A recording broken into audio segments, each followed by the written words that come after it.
देख, आज हम लोग किसके बारे में बात करेंगे? जीव विज्ञान के अंतर्गत नियंत्रण और समन्वय की क्रिया में हार्मोन का क्या कार्य है, हार्मोन कैसे अपने लोग के नियंत्रण और समन्वय में भागीदारी अपनाता है, इस बात के बारे में विवरण करेंगे। तो सबसे पहले देख कि हार्मोन किस तरह का यौगिक है। तो हार्मोन क्या है? विशिष्ट प्रकार का कार्बनिक यौगिक है, जो बहुत ही क्या होता है, जटिल होता है। इसकी संरचना क्या होती है? जटिल होती है।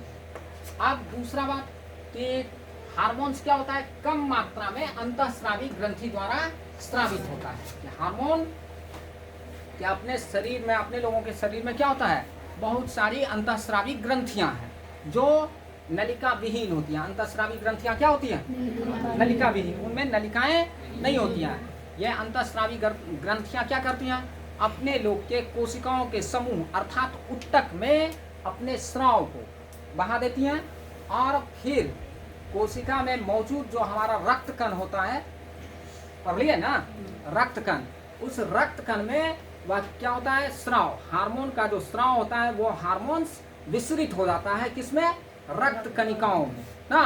और रक्त कणिकाओं से फिर हमारे रुधिर परिसंचरण तंत्र के द्वारा जिस लक्ष्य अंग तक उसको पहुंचना रहता है वहां तक पहुंच करके और वो अपना क्रिया क्या करता है, संपादित करता है।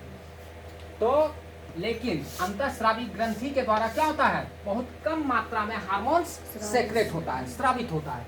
उसके बाद हम इसके तीसरे फैक्टर को पढ़ेंगे कि बहुत कम मात्रा इसकी बहुत कम मात्रा, हार्मोन की बहुत कम मात्रा शरीर के क्रियात्मक इकाई का नियंत्रण करता है। ये हार्मोन जितना अपने लोग के अंतःस्रावी ग्रंथि द्वारा जितना हार्मोन स्रावित हुआ ना, उस हार्मोन की मात्रा का बहुत कम भाग, हार्मोन की मात्रा का बहुत कम भाग ही अपने लोग के शरीर के क्रियात्मक इकाई के नियंत्रण में भाग लेता है। यदि मान लो कि 100 ml हुआ तो इसमें 1 ml या 2 ml ना, 1 ml या 2 ml समथिंग। तो इस तरीके से हम देखते हैं कि यदि 100 ml की मात्रा है, हार्मोन स्रावित होने की मात्रा 100 ml है, उसमें बहुत कम मात्रा तो कितनी, 1 ml 2 ml। ये 1 ml 2 ml की मात्रा तो ये नहीं, ये मानक मान नहीं है, ये हम लोग क्या समझने के लिए मान ले रहे हैं कि बहुत जितना अंतःस्रावी ग्रंथि हार्मोन को स्रावित करता है उसकी बहुत अल्प मात्रा ही हमारे शरीर के क्रियात्मक इकाई को, यानी शरीर के कार्य करने की इकाई को नियंत्रित करता है। उसके बाद देख कि हार्मोन क्या है, प्रेरक का कार्य करता है। किसका कार्य करता है? प्रेरक का। प्रेरक का मतलब कि किसी ना किसी लक्षण, यानी अपने शरीर में ऐसा बहुत सारा अंग है जो रासायनिक पदार्थ हार्मोन के द्वारा ही एक निश्चित समयावधि में वो हमारे उस कार्य को संपादित करता है। जैसे अपने लोग के कंठ का बढ़ना ना, दाढ़ी मूंछ आना, तो ये सब हार्मोन के कारण होता है। तो वो एक निश्चित समयावधि में अलग अलग अंग को प्रेरित करता है और उस अंग पे नए क्रियात्मक इकाई को प्रदर्शित करता है। तो अर्थात हार्मोन्स किसका कार्य करता है?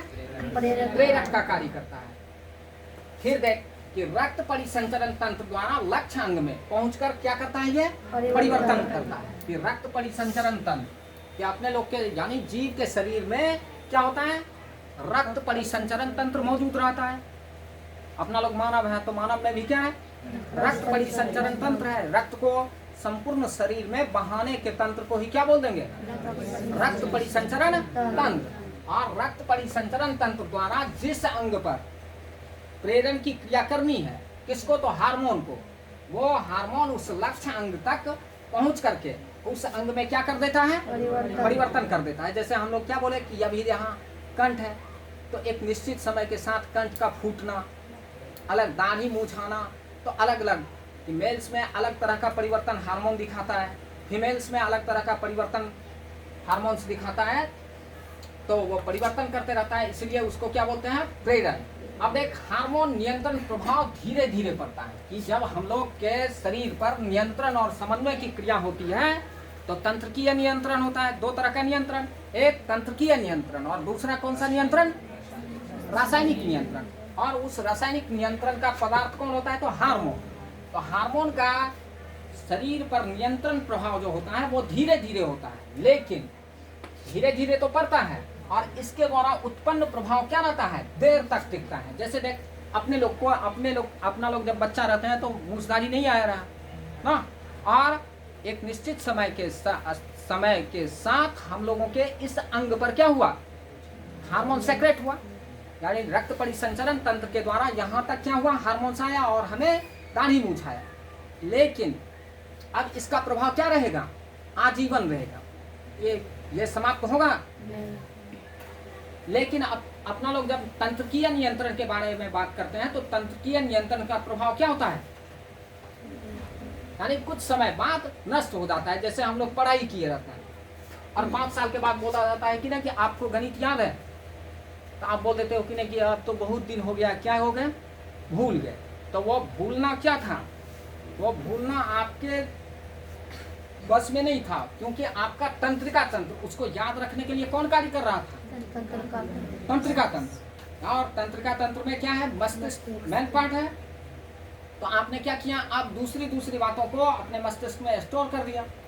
इसलिए क्या हो गया कि आपने जो पहले की बातें जमा करके रखी थी वो बातें क्या हो गई, आपके दिमाग से निस्तरित हो गई, निकल गई, और जो नई बातें आपने देखा सीखा उसको जमा कर लिया। तो इसलिए बोला जाता है कि तंत्रिकीय नियंत्रण का प्रभाव क्या हो जाता है, कुछ समय के लिए होता है, लेकिन कुछ देर के लिए होता है।